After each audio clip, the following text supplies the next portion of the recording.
Hola a todos, espero se encuentren muy bien. Bienvenidos a este conversatorio sobre la psilocibina como posible herramienta de tratamiento para diversas patologías psiquiátricas. Mi nombre es Daniela Areiza, soy estudiante de la Facultad de Medicina de noveno semestre.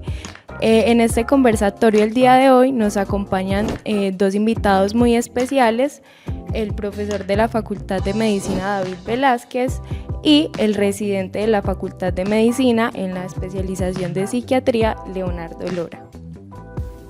Un placer. Ok, bueno.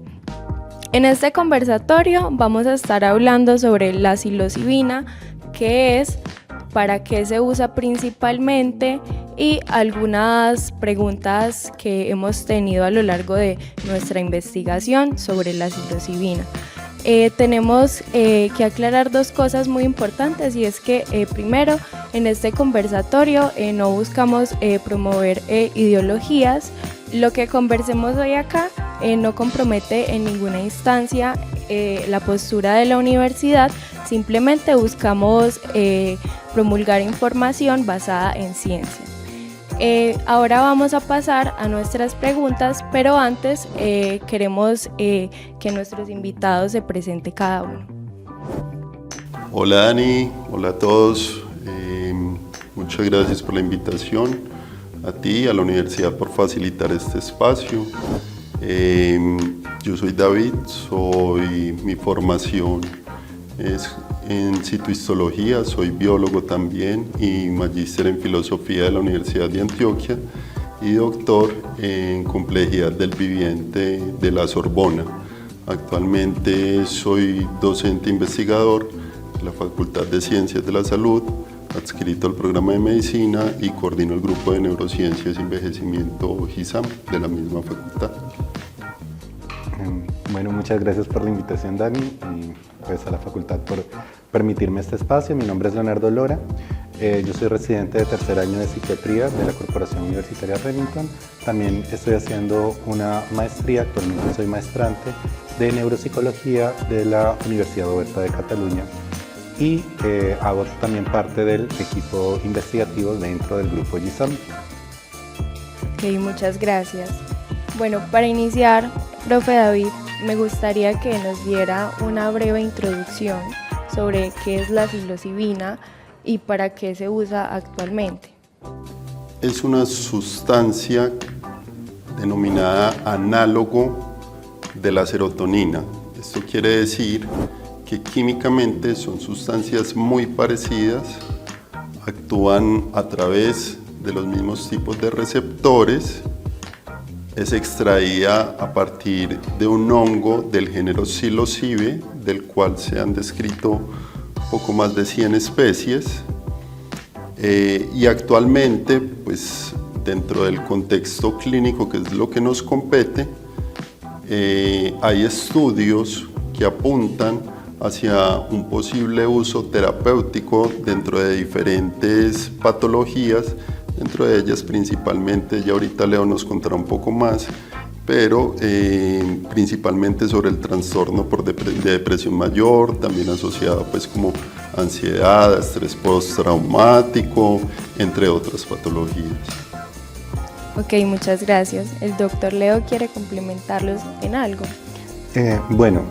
Sí, justamente ya que estamos hablando de psilocibina, quería como anexar que la psilocibina como tal no solo va a tener un efecto principalmente serotoninérgico, pues nuevamente la estructura clínica es muy parecida a la de este neurotransmisor y por eso pues, puede unirse a diferentes receptores y tiene este efecto, sino que también actúa sobre otros receptores importantes. Dentro del grupo de receptores a los que afecta están los receptores 5-HT2A, que son, digamos, uno de los blancos terapéuticos típicamente utilizados por múltiples medicamentos psiquiátricos, entre ellos pues antidepresivos, y también se ha visto que tiene un efecto muy interesante sobre el receptor 5-HT7, que esto parece que le provee unas, llamémoslo, cualidades que son neuroprotectoras y parece ser que es lo que genera algunos efectos benéficos que se ha visto que la psilocibina puede tener en el contexto de la neuroplasticidad.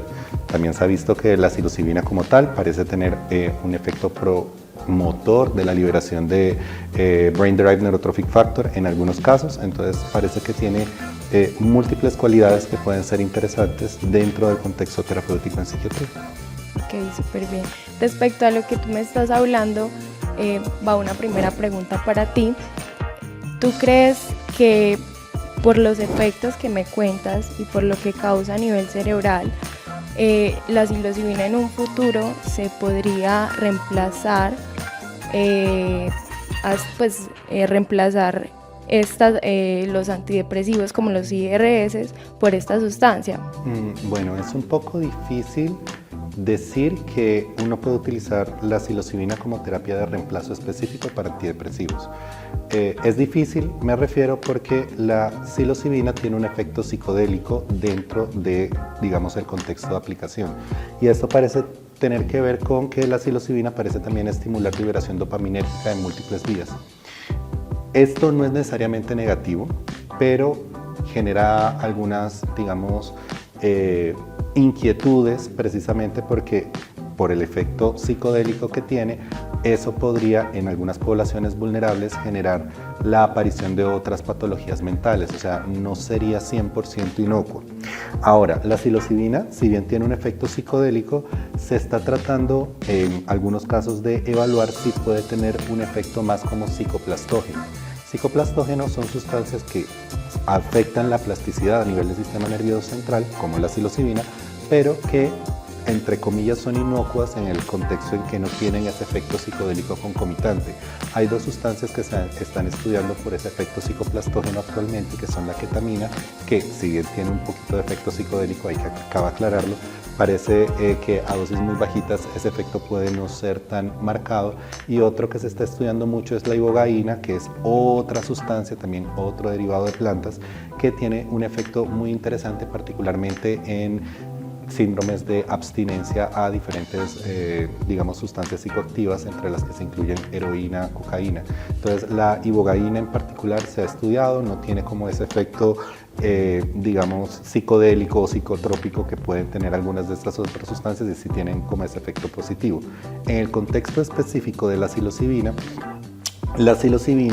pareciera ser que de hecho lo que genera el beneficio terapéutico en el contexto de esta sustancia psicoactiva pareciera ser que es en la capacidad psicotrópica, y parece ser que lo que genera en el contexto a nivel sistema nervioso central es una, entre comillas, destrucción del ego. O sea, genera unos cambios que hacen que la percepción del self del individuo se pierda un poco, y parece que esto es lo que puede potenciar algunos efectos que puede tener la psilocibina, como el efecto empatogénico que puede tener en algunos casos, o el efecto formalmente antidepresivo, y parece ser que eso es lo que beneficia en estudios que se han hecho específicamente en población que tiene cáncer, lo que les quita la ansiedad asociada a la muerte precisamente por el cáncer. Entonces parece ser que el efecto psicotrópico es justamente el efecto positivo que nosotros necesitamos. Entonces, por ahí ya puede haber algunas, digamos, inquietudes con respecto a si se podría utilizar como terapia de reemplazo. Como terapia de potenciación es algo que potencialmente podría ser válido, pero toca nuevamente agarrarlo con pinzas porque no es para todos los individuos, no es en todos los casos, y toca evaluar muy bien a la población objeto a la cual se tendría que estudiar. Pero como tal, digamos, como antidepresivo podría ser una opción muy interesante, particularmente en contextos de depresión resistente. Y, nuevamente cabe aclarar, la psilocibina, cuando se utiliza para el contexto de trastorno depresivo mayor, requiere de un proceso psicoterapéutico previo. Recordemos que la psilocibina va a generar un aumento de la plasticidad a nivel del sistema nervioso central, lo que implica en esencia es un aumento de conexiones. Ahora, ¿qué conexiones son las que yo quiero que se aumenten? Entonces, si son conexiones que pueden estar asociadas con rumiaciones negativas o, digamos, situaciones un poco incómodas, esto podría no ser del todo beneficioso, y al contrario podría en algunos casos incluso empeorar síntomas, sobre todo del corte ansioso. Tocaría evaluarlo muy bien. Pero cuando se ha hecho psicoterapia, es decir, se hace psicoterapia previa, hay unos estudios muy bonitos en los que hacen terapia cognitivo-conductual en el contexto estadounidense, a 10 sesiones y más o menos a la cuarta sesión le colocan la terapia con psilocibina. En esos estudios ha sido, digamos, muy prometedor y se ha visto una mejoría sumamente rápida y muy significativa de los síntomas depresivos en el contexto del uso específico de esta medicación. Entonces, por ahora, lo que puedo decir es, estamos todavía muy, llamémoslo, verdes a la hora de poder dar una conclusión, digamos, adecuada en este contexto. Muchas gracias, Leo. Profe David, ¿usted tiene alguna opinión, algo respecto a...? Sí, pues ahí hay como varias cosas y es que una de ellas es que cuando hablamos de psicodélicos, de hecho algunas personas preferimos utilizar la palabra psiquedélicos, que analizando el origen etimológico viene de la psique y delios, que es entrar hacia la psique sería el alma, entonces son sustancias que permiten explorar los estados expandidos de la conciencia, para ser un poco más preciso, en los cuales se puede manifestar lo inconsciente, ¿sí? Lo inconsciente que de alguna manera ha estado represado por diferentes mecanismos de protección de cada persona. En ese sentido hay una postura que yo comparto. Creo que de pronto ahorita entraremos un poco más en ello, y es que es importante el contexto psiquedélico para poder tener el efecto deseado en términos de depresión. Si nosotros entendemos el cerebro desde el punto de vista reduccionista, en el sentido que está configurado solamente por la citoarquitectura neuronal, en sentido analógico, entender, por ejemplo, una catedral, hablemos de Notre Dame, construida solamente por los ladrillos, estaríamos reduciendo todo el contexto, ¿sí? En el caso del cerebro, entenderlo construido solamente por la conectividad neuronal, estaríamos reduciendo asimismo todo el significado. El significado emerge, es una propiedad que emerge a partir de las interacciones.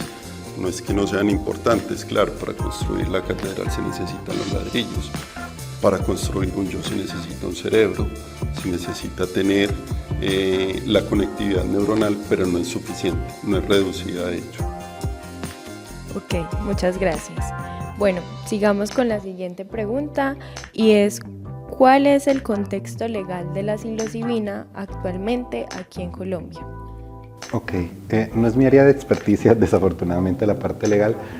Sin embargo, justamente con el contexto de estas sustancias, sí se ha visto que, digamos, hay algunos vacíos legales, digamos, en cuanto a lo que se espera o no de ellas. En el contexto del cultivo, por ejemplo, uno puede tener cultivos de hongos psilocibe dentro de un área determinada, siempre y cuando se garantice que esos hongos no serían utilizados para el uso, digamos, de la psilocibina como tal. Entonces está parcialmente permitido. En algunas comunidades indígenas, dentro del contexto legal colombiano, por ejemplo en la comunidad de Embera, para algunos de los ritos propios de la comunidad está totalmente permitido y es legal, y de hecho está protegido. Entonces, digamos que en esos contextos el utilizar el hongo psilocibe, pues cualquiera de los hongos psilocibe que se están utilizando, digamos uno que es un clásico es el psilocibe cubensis, este en particular se puede utilizar y, digamos, en este contexto no habría ningún problema y la ley de hecho protegería el uso. Cabe aclarar, en otros contextos, es decir, si yo cojo y extraigo la psilocibina y lo coloco en una cápsula de 800 miligramos, ahí sí se consideraría ilegal, porque la psilocibina hace parte de pues, todas las sustancias psicoactivas que en teoría no se deben comerciar en el país. Entonces, digamos que está un poco confuso el marco legal colombiano en algunos aspectos. O sea, por un lado está como, bueno, vamos a hacer protección de el uso de estos hongos en estos contextos muy específicos, pero por otro es altamente punible y castigable.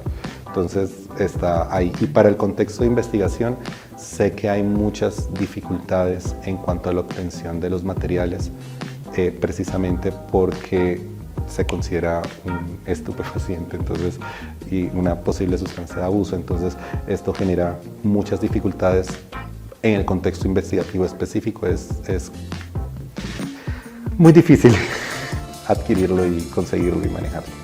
No sé si... Sí, yo ahí pues puedo compartir la experiencia particular, porque ahorita estamos desarrollando un proyecto de investigación en el grupo con psilocibina, y pues en un principio, haciendo como todas las averiguaciones para ver qué necesitábamos para poder trabajar con la sustancia, encontré lo que dice Leo, que es posible tener el hongo, pero no es posible tener la psilocibina, el extracto. Entonces se pregunta uno, pues, ¿cómo le va a quitar la psilocibina al hongo? ¿Cierto? Y en ese sentido, nosotros iniciamos, pues particularmente yo inicié todas las averiguaciones con el ministerio, pidiendo el permiso, porque aquí en la universidad tenemos las capacidades instaladas. Lo que queríamos hacer inicialmente era caracterizar el hongo, caracterizar en qué momento de su crecimiento, por ejemplo, producía mayor cantidad de psilocibina, en qué parte del hongo. Tenemos, como estaba diciendo, equipos especializados de HPLC para poder determinar las cantidades. Y pues cuando solicitamos el permiso, la respuesta fue que no podíamos ni crecer el hongo ni producir la psilocibina, que solamente podíamos importarlo, la sustancia de Estados Unidos, ¿cierto? Con un permiso especial. Entonces, bueno, pues eso fue al principio como algo que bajó el ánimo. Sin embargo, seguí averiguando, y en las averiguaciones encontré una profesora, María Marcela Velázquez, con quien ahorita estamos colaborando en la Universidad Javeriana, que durante su tesis doctoral había logrado conseguir el permiso, un trámite que se demoró aproximadamente 3 años. Cuando consiguió el permiso ya estaba terminando su tesis doctoral. Entonces ellos en la Javeriana compraron la molécula, la importaron, ya había terminado su tesis. Entonces cuando estuve hablando con ella, pues me dijo que tenían ahí la sustancia, ¿cierto? Entonces la propuesta fue como desarrollar un proyecto de investigación en conjunto, y eso es lo que estamos haciendo actualmente. Pero para responder a tu pregunta, el contexto legal dentro de Colombia, se maneja la sustancia como una sustancia prohibida desde la década de los 70, aun cuando han pasado más de 50 años, todavía seguimos con la misma legislación, donde se categoriza la psilocibina dentro del mismo grupo de sustancias que la heroína, que la cocaína, y esto fue debido a decisiones políticas de Estados Unidos. Muchas gracias. Bueno, la siguiente pregunta que tengo para ustedes es: ¿cuál es la evidencia actual sobre el uso de la psilocibina como tratamiento para algunas patologías psiquiátricas, principalmente el trastorno depresivo mayor? Bueno, entonces este es un tema bastante apasionante. De hecho, es una de las partes bonitas de la psiquiatría. Justamente con el respecto a la psilocibina, se ha visto su uso en el contexto de depresiones resistentes, pero también se ha visto su uso en el contexto de trastornos adaptativos, que son, digamos, momentos en los que ocurre una desregulación emocional secundaria a una enfermedad que modifica de forma significativa la vida o el estatus vital de una persona. Por ejemplo, que le descubran un cáncer o están en fase terminal de cáncer, o que se le muere un familiar muy querido de repente sin que haya previo aviso, etc. Esos procesos en los que se necesita un tiempo de adaptación, en ese contexto específico de trastornos adaptativos, parece ser que la psilocibina tiene un efecto bastante positivo. Los estudios, como mencioné previamente, hay varios estudios muy interesantes que se han hecho en Estados Unidos, específicamente en población con cáncer terminal, y lo que se ha visto es que hay una reducción significativa del malestar con respecto a la muerte y una tranquilidad o una regulación de síntomas tanto ansiosos como depresivos en esta población en específico. Hay otros trabajos que se ha utilizado, digamos, la psilocibina en el contexto de trastornos depresivos resistentes a tratamiento, que aunque ese concepto de depresión resistente está un poco confuso porque no se tiene del todo claridad, hay algunas guías donde dicen que es un trastorno depresivo en el cual yo he utilizado 2 sustancias antidepresivas, en algunos dicen que de diferente grupo farmacológico, en otros dicen que puede ser del mismo, pero a dosis efectivas durante tiempo efectivo y que no haya sido suficiente, y eso se considera depresión resistente.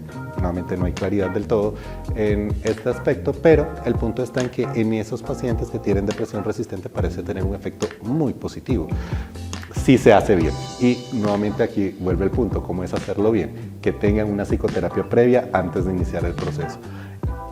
Entonces, digamos, en el contexto psiquiátrico, particularmente para ansiedad, para depresión y para trastornos adaptativos, parece tener una evidencia bastante favorable. Es un medicamento muy interesante y particularmente para casos, digamos, o que podríamos llamar como casos complejos, parece tener algunas propiedades que pueden ser de bastante interés.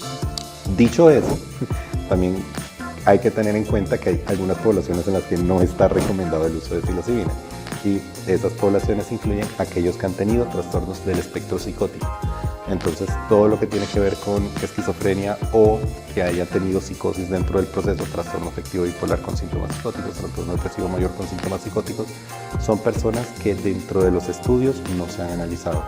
Y potencialmente esto se debe al efecto dopaminérgico que puede tener esta sustancia. Entonces, digamos que potencialmente puede ser por eso, se sabe que ese es un riesgo y pues en estudios hasta ahora no se ha corrido. Entonces, en esa población en particular no sé qué tan prudente sea utilizarlo, pero en las otras poblaciones a las que me he referido, depresión resistente, población con cáncer y demás, ansiedades de difícil manejo, podría ser una sustancia muy interesante para su uso.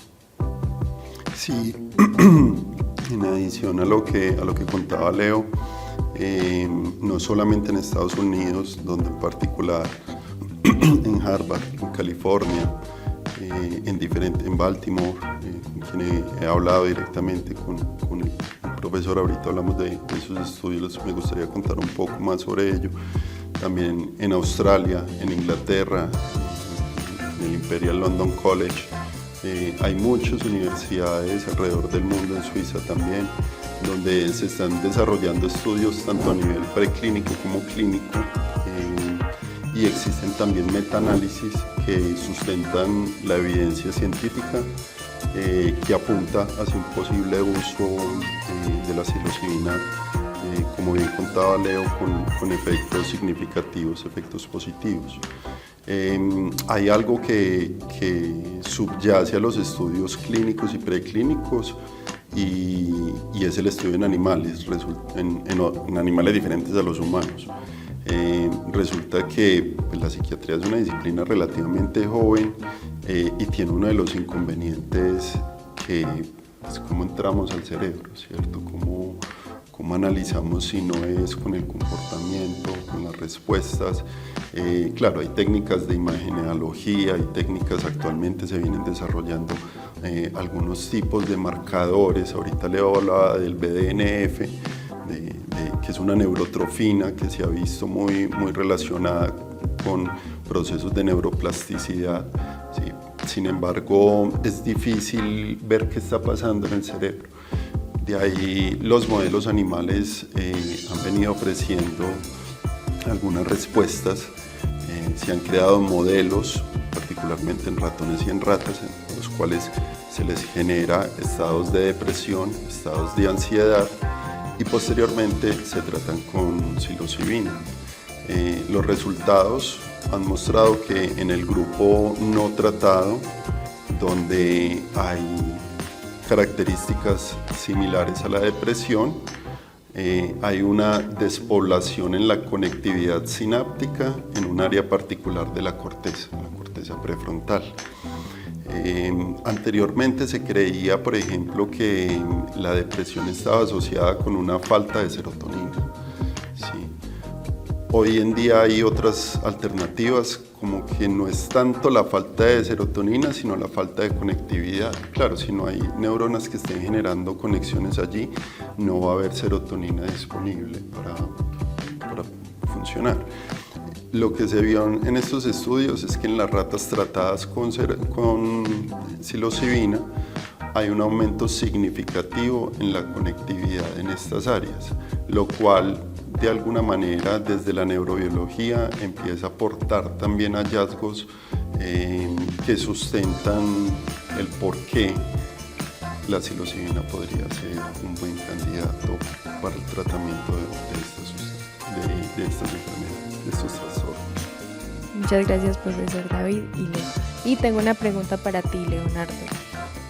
Tú ahorita mencionabas que existían factores de riesgo para tomar la terapia con psilocibina, que sería trastorno afectivo bipolar, esquizofrenia o algún antecedente de un evento psicótico agudo.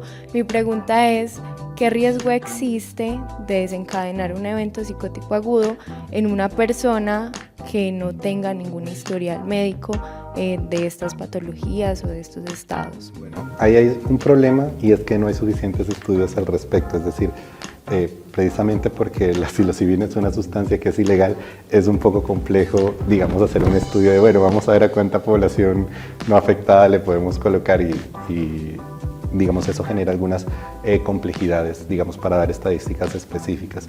No te tengo una respuesta para eso, sin embargo, lo que sí puedo decir es que el efecto que uno espera en la psilocibina es generar un estado psicótico transitorio. O sea, eso es lo que se promueve con la psilocibina, un estado de desviación del yo, de desaparición del yo, de generar insight y demás, donde pueden haber eventos alucinatorios concomitantes e incluso puede haber por momentos ideas atípicas que en algunos casos inclusive podrían considerarse delirantes, es decir, ideas falsas, irreductibles, ilógicas que modifican la conducta, que no son compartidas por la sociedad. Entonces, digamos, en esos contextos, el uso de psilocibina puede promover ese tipo de estados y de hecho se espera que promueva estados similares a una psicosis, pero que se promuevan esos estados a que yo diga ese estado va a generar formalmente una psicosis, o sea, hasta allá no me meto tanto. Cabe mencionar que hay algunas poblaciones en donde puede haber una vulnerabilidad aumentada, es decir, que yo sé que la promoción de estos estados podría llevar a generar finalmente el desarrollo de una patología mental grave, esquizofrenia, bipolaridad, etc., nuevamente por los factores de riesgos genéticos inherentes.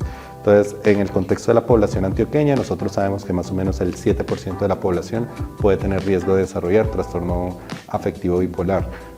Posiblemente en población antioqueña que tenga antecedente familiar de trastorno afectivo bipolar o enfermedad mental, podría no ser del todo recomendable utilizar la psilocibina como tratamiento, a menos que ya hayamos descartado otros factores de riesgo y consideremos que es algo prudente para usar en el contexto específico de esa persona. Pero, digamos, a población infantil a mí me generaría mucha inquietud utilizar la psilocibina, precisamente por el efecto de neuroplasticidad que genera. Recordemos que en etapas muy tempranas de la infancia debe ocurrir, bueno, y en el desarrollo en general debe ocurrir un proceso que se llama poda neural. Y la poda neural es básicamente una reducción de la conectividad dentro de diferentes áreas del cerebro para promover mejoría en conectividad cruzada de otras áreas. Digamos, en el contexto del trastorno del espectro autista se ha evidenciado una hiperconectividad de áreas, pero una falla en la conectividad con otras zonas del cerebro. Entonces, podemos tener una corteza muy bien conectada, pero que no se conecta bien, por ejemplo, con corteza visual, corteza auditiva y demás, y eso genera, digamos, algunos problemas con integración sensorial y, bueno, problemas propios del trastorno del espectro autista. A lo que voy es a que en el contexto específico de la psilocibina, si se utiliza en población muy joven, podría promover la conectividad de conexiones que podríamos considerar, aquí voy a utilizar un término un poco brusco, aberrantes, en el sentido de que conexiones que no queremos que se generen, por eso las llamo aberrantes, y eso potencialmente podría aumentar el riesgo de desarrollo de esquizofrenia de inicio temprano. Y justamente para eso sí he tenido algunos casos de población joven que posterior al consumo de psilocibina ha desarrollado episodios psicóticos. No voy a decir que son todos, porque no lo son, pero sí he tenido, digamos, casos de pacientes que desafortunadamente han tenido esta correlación entre uso temprano de psilocibina y desarrollo de síntomas psicóticos. No estoy diciendo que necesariamente sea por culpa de la psilocibina, porque en todos ellos había policonsumo de otras cosas, marihuana, psilocibina, derivados cocaínicos, pero de todos modos sí, en la mayoría de casos sí mencionaron como después de que comí los hongos fue que empecé a tener como el despliegue mayor de estos síntomas y podría tener sentido nuevamente por el proceso de conectividad neural y pues el efecto prodopaminérgico y bueno, largo, etc. Entonces, digamos que yo tendría cuidado con esta población, con población infantil y con población que tenga como antecedentes.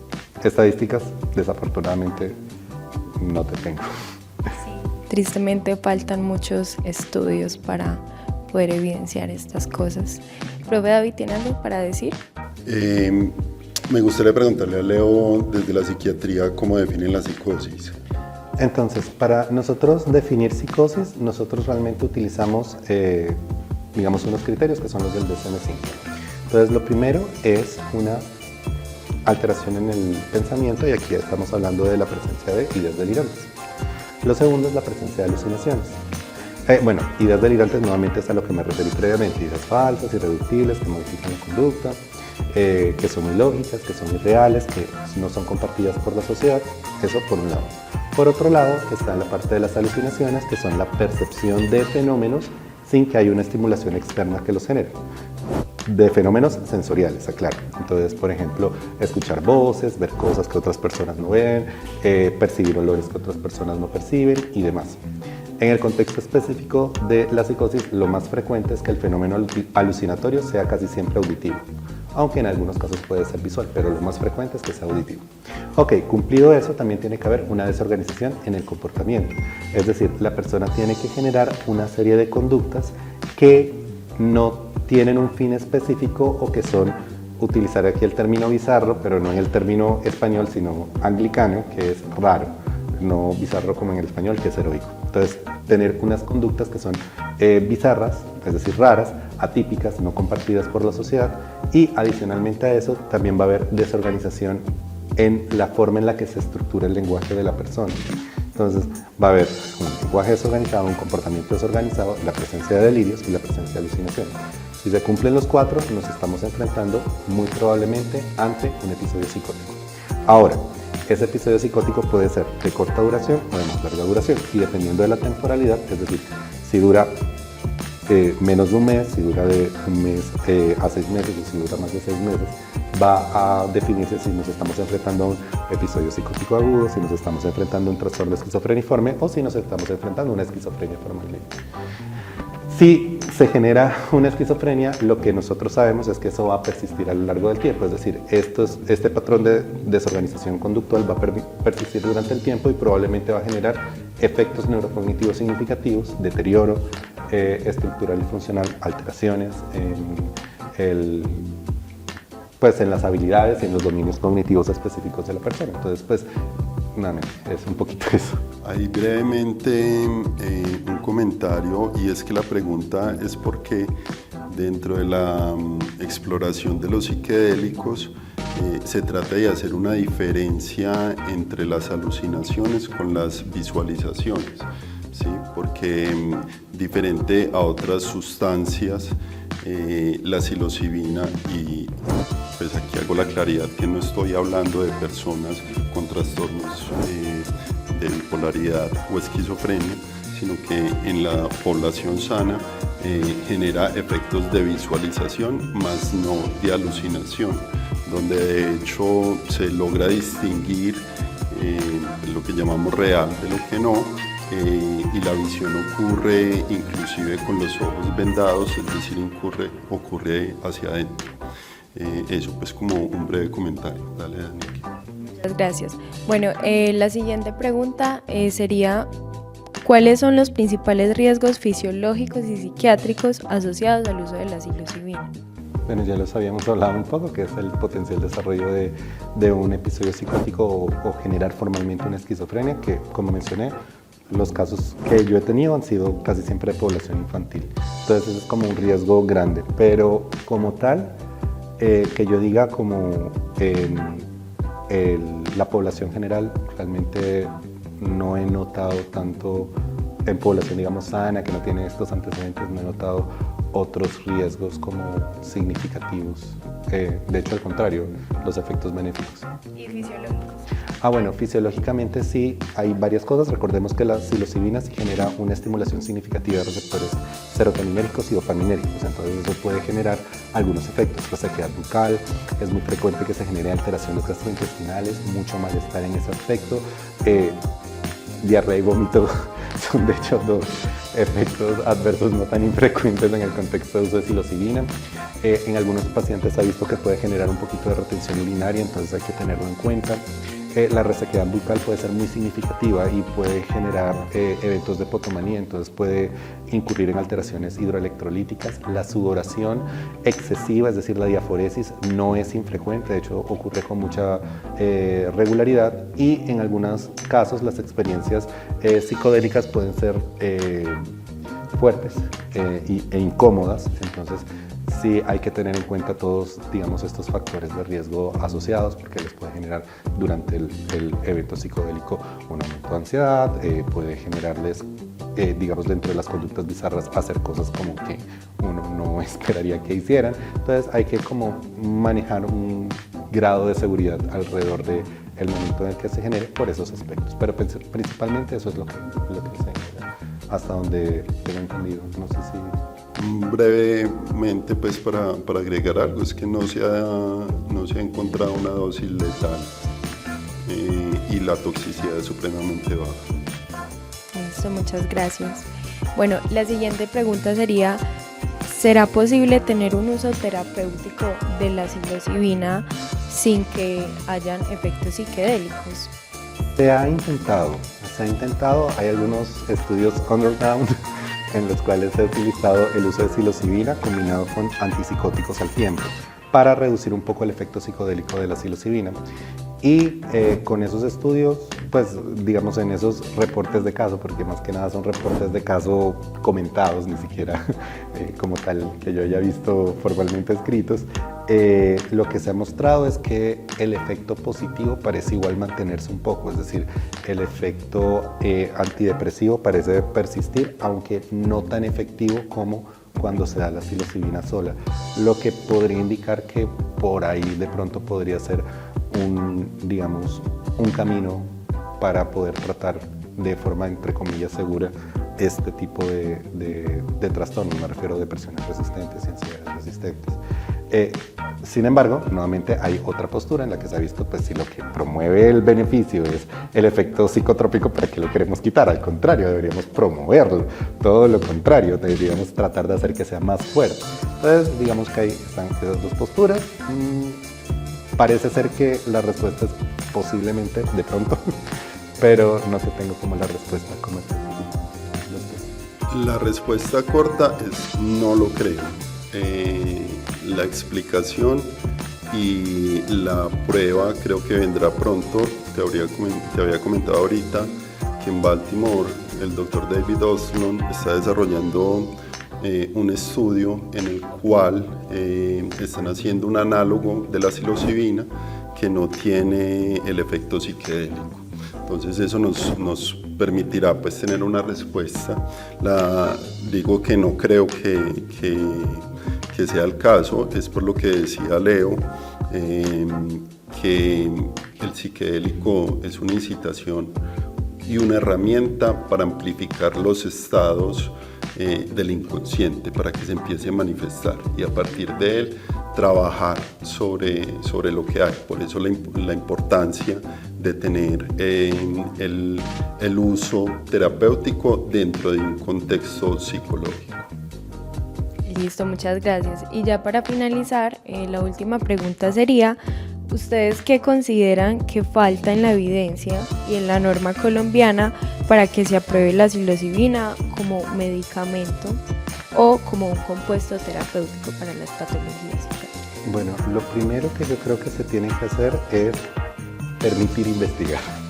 Yo creo que eso es lo primerito. Se está colocando muchas trabas con respecto al uso de estas drogas, estas sustancias, y yo creo que eso tiene que ver con un marco referencial de pensamiento que era útil para los años 70, como había mencionado previamente el doctor, pero que para los contextos y para la modernidad quizás puede no ser el más idóneo o efectivo. Cabe resaltar que en otros países sí se está utilizando la psilocibina y, digamos, se está permitiendo hacer investigación al respecto y hay hallazgos bastante interesantes y bastante positivos, y se ha evidenciado un grado importante de seguridad en muchos casos, no estoy diciendo que en todos, pero en muchos casos. Entonces, yo pienso que lo primero es que se permita la investigación, y para que se permita la investigación una de las cosas que había que garantizar era la seguridad, y la seguridad puede garantizarse si se hacen protocolos adecuados y demás. Lo segundo es que hay que adaptarse a las nuevas idiosincrasias del presente actual, y para poder adaptarse a esas idiosincrasias hay que entender que en otros países sí se permite, porque aquí no podría permitirse, y si otras sustancias que potencialmente pueden tener un efecto no tan positivo, por ejemplo, en el contexto de medicamentos que en psiquiatría se usan mucho, las benzodiazepinas, y que tienen un riesgo altísimo de adicción y tienen algunos efectos secundarios significativos. Entonces, si estos medicamentos, que ya se sabe que no son del todo seguros, se permiten utilizar, ¿por qué no utilizar estos que parecen poder tener un perfil de seguridad un poco mejor? Entonces yo pienso que también tocaría como que se pusieran la 10 los legisladores y empezaran a evaluar qué es lo que hace tan diferente a esta sustancia y por qué a estas sí y a estas otras no, y permitir la posibilidad de investigar al respecto, porque no podemos hacer descubrimientos sobre cosas que pueden ser muy positivas si el marco legal no nos lo permite. Entonces yo pienso que eso sería como lo más importante. Sí, comparto la respuesta de Leo, y para agregar algo a la parte de investigación, yo creo que en esencia es la voluntad política. La voluntad política yo creo que se construye y se teje no solamente desde las posturas de quienes toman las decisiones, sino también a partir de las reflexiones que surgen de espacios como este. Entonces, me gustaría pues como terminar agradeciendo por la posibilidad de generar este espacio de debate, de conversación basado en la evidencia, porque yo creo que falta bastante, no solamente investigar, sino también transmitir al público, transmitir a las personas conocimiento, qué es lo que hay actualmente, nosotros que estamos trabajando en investigación, qué es lo que hay actualmente en relación a esto. Y pues finalmente sí me gustaría dejar la pregunta sobre el tintero, de por qué pensarlo solamente para personas que están sufriendo, están padeciendo trastornos psiquiátricos, y posiblemente pensarlo hacia un mayor bienestar. Muchas gracias. Bueno, quiero agradecerles a usted, profesor David, y al doctor Leonardo por acompañarnos el día de hoy en este espacio tan enriquecedor, tanto académicamente, y también es muy importante saber estas cosas a modo de cultura general, de muchas cosas, muchos aspectos. Entonces, muchas gracias. Espero que las personas que nos escucharon o nos vieron también hayan pues como disfrutado y hayan sacado mucho provecho de este espacio, y muchas gracias. Muchas gracias por habernos invitado. Con todo gusto y gracias a ustedes.